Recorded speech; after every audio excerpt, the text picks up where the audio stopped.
encounter was always going to be a highly charged affair, and the atmosphere wasn't helped by the damage done to the Talca Park pitch on the eve of the game. Two of the three former Bohemians players in the Shelbourne starting 11 combined inside the opening 5 minutes. Glenn Crowe met the cross from Bobby Ryan, but the header came back off the post. Bohs had to play all but 15 minutes of the game with 10 men after Desi Byrne received a straight red card from referee Alan Kelly following a wild challenge on Shell's captain Owen Heary. Officials from both benches got involved, and Bohs assistant manager Gary Howlett was ordered to watch the remainder of the game from outside of the technical area. The next opening of the game fell Bohemians' way. Some nice footwork from Fergal Harkin. His pass found Mark Duggan, who mishit the strike on goal. A minute later, Bobby Ryan and Owen Heary combined on the right to put Stuart Byrne in on goal. Matt Gregg was out quickly to collect. A good run by Wes Houlihan gave him a side of goal, but he attempted to beat one player too many. Stuart Byrne had a real opportunity on 36 minutes from Bobby Ryan's cross. Houlihan was having a lively game, and another run caused more problems for the Bohemians' defence before Gregg made the save. The game's major talking point came soon after. From Ryan's pass, Owen Heary closed in on goal before being met by Matt Gregg. Heary went down, and Alan Kelly pointed straight to the spot. Ken O'Man clashed with Heary and was perhaps a little fortunate to escape without a caution. When order was eventually restored, Jason Byrne was successful from the spot, and Shelbourne had a 1-0 lead. The restart was delayed after the referee's assistant appeared to be struck by an object thrown from the crowd. A good run from Aidan O'Keefe created some concern for Shells shortly after the restart, but he was let down by the finish. But the Bohs supporters wouldn't have long to wait for the equaliser. Mark Duggan sent in the cross from the left, and Tony Grant provided the finish. The same two players combined to create another opening within 5 minutes of the goal. A great run from Grant, but again a disappointing finish. Colin Hawkins was unable to take the chance to register a goal against his former club after Bobby Ryan had pulled the ball back. But Ryan was to play a key role in what would prove to be the winning goal on 71 minutes. His cross was met first time by Glenn Crowe. A huge crowd favourite during his time at Dalymount Park, Crowe decided against celebrating the goal. Ryan had an opportunity to put the finishing touch to an impressive individual display late on, but 2-1 was how it finished, a crucial win for Shells. Two big talking points. First of all, the sending off. Sending off, it was a bad tackle by Desi from my position. He's gone over the top, and I think that was the right decision. Obviously, I have to see that again, but and then the penalty as well. I think Owen's been clever. He's just stuck his leg into him. Greggy's, our keeper's just pulled away, and he's stuck his leg in and made sure he's got the penalty. So, is it a dive? Is it just good professionalism? But you know, they scored it anyway. But we got back into it and played really well second half. Just a word on the slogan on the pitch. Obviously, from a Bohemians point of view, everybody involved with the club would like to distance themselves from that type of thing. Well, the Judas one. Well, yeah. I mean, it's if someone's broken in overnight and done that, it's unnecessary. Really, they can channel the abuse they want at the game. There's no need doing that, and it's silly, really. Type of publicity the club can do without.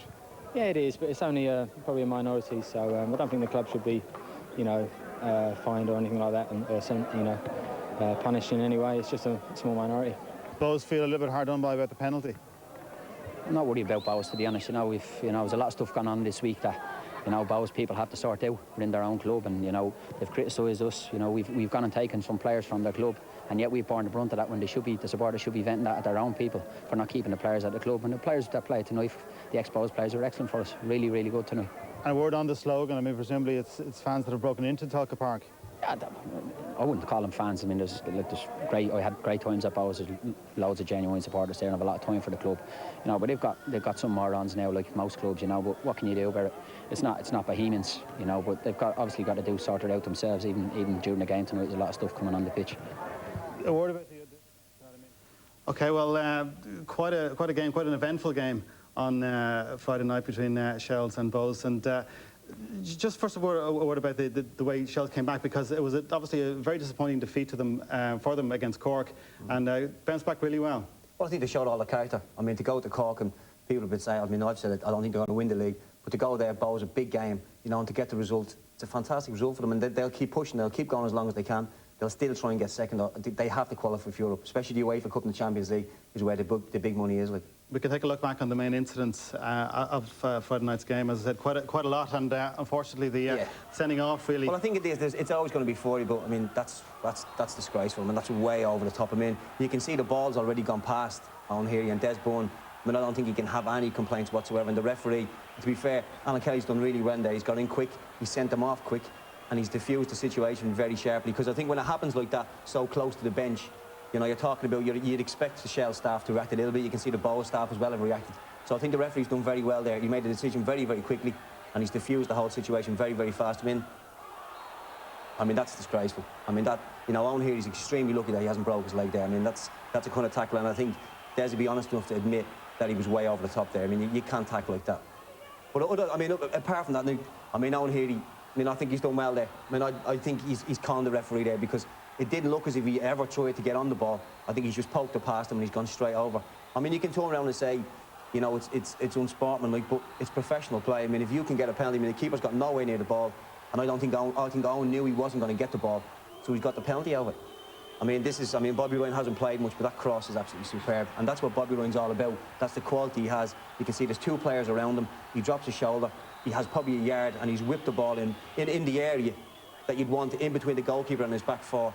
And Glenn Crow's there. I mean, that's the old Bowes connection, I suppose, and they'd be used to playing together. And it's a good finish from Crow as well, but I mean, it's quality from Ryan. The three former Bohemians players in the Shelbourne starting 11 on Friday night all played very, very well. And we saw some of the incidents of Bobby Ryan as well. I mean, he had an outstanding game, and Colin Hawkins did well as well. And I suppose it was always going to happen that Glenn Crow was going to pop up with the winner. Yeah, sometimes it happens. It does when you go against your old club. And I mean, I think for the last probably 6 or 7 years, it's been Shells and Bowes, and the rivalry is enormous. And I think when 3 players, and probably 3 of their top players, leave and go to Shells, there's always going to be a bit of hostility about it. But I think it has been an overreaction. I mean, some of the stuff that's been in the papers that supposedly have happened have been way over, and you don't want that in football. Paul, just a word on the game, because as we said, it was very important for Shelbourne to bounce right back, and you know, as we've said, really second place is the least that the Shelbourne can really hope to get. I mean, they really need at least second place. Yeah, well, Pat Fenlon has said the league is gone, but I don't think he believes that. You know, it's be virtually impossible for them to win the league, but you know, mathematically it's not impossible. So realistically, they're looking at getting second place, and if they don't get second place, you know, it'll be a poor season for them, poor return. They've invested a lot of money there, and they would be expecting to play in Europe next year, and they're out of the cup, they're out of the League Cup. So if they don't get second place in the league, they won't play in Europe, and that'll be a huge blow to them. The interesting thing as well, though, I mean, there's talk about getting second place, but there's only 3 points between Derry and Cork. So if they can catch Derry, they can catch and Cork. Surely they must think they can still catch Cork. Absolutely. I mean, with Cork losing, it's given them a little bit of a hope. Absolutely, yeah. OK, gents, we'll leave it there for the moment. Now, coming up next, table looks tonight. Cork City top, now only 3 points ahead of Derry City. Next come Shelbourne on 36 points from 21. Shells with the game in hand. Lonkertown 4th, Drogheda United 5th, and Bohemians complete the top half of the table. Here in the show, but included in his post-match comments was criticism of a man not a million miles away from me. Let's hear what the Shells boss had to say. A word about the other games tonight. I mean, Cork lost, but realistically, is Derry City in second place the team you're now chasing? I'm not worried about other results, you know. I just concentrate on my own club and our results, and maybe if few other people did that, we'd be all right in the game, you know. Do you feel some of the criticism that has been levelled at the club's way and maybe your way recently has been out of order? I think it's been shocking. I think your own programme, you know, you got people sitting on your own panel talking about, you know, people behaving and what way people behave. I think they should look in the mirror first and remember what happened at this club not so long ago. But people will obviously say that, you know, if you take the credit, you have to take the I'll take criticism any day when it's due. The problem here is that because you do well and you want to do things right, there's a lot of jealousy within the place, and you know, we've got to just get over that and not worry about what goes on outside the club. Let our people have their say. They're having a day at the moment, which is disappointing for us. A lot of hard work goes into the place here, you know. But we'll work hard to get it right again, and you know, they've had a day now, and they'll have the day probably for the season. But they can be sure we won't be lying down for anybody. Paul, did you ever play for Shells? You sure you didn't, Dave? I didn't. It wasn't me. Step up to the plate. Oh, well, I mean, I think Shells have done great, as I've said. I mean, last season we gave them great praise because they were the best team for the last 2 years. This season, you've got to be honest and tell the truth. They've had a poor season. They've struggled in the league. They went out of Europe and they've gone out of both cups. They've gone out of the League Cup tonight. So I'm going to understand Pat is under a lot of pressure, and when things are going bad, you think everyone's against you. But I mean, you have to be honest and tell what you think. What about the comments he made about not just you in general, but generally perhaps there's been a jealousy of the way Chelsea have gone about things, trying to be so professional. They've done so well in the league the last couple of years. They've done well in Europe as well. Is there a bit of jealousy perhaps from other clubs around, do you think? I don't think it's jealousy. I think Shells is such a big club that they, I mean, basically they're probably the first team that went full time. They're very professional. They do things very, very well.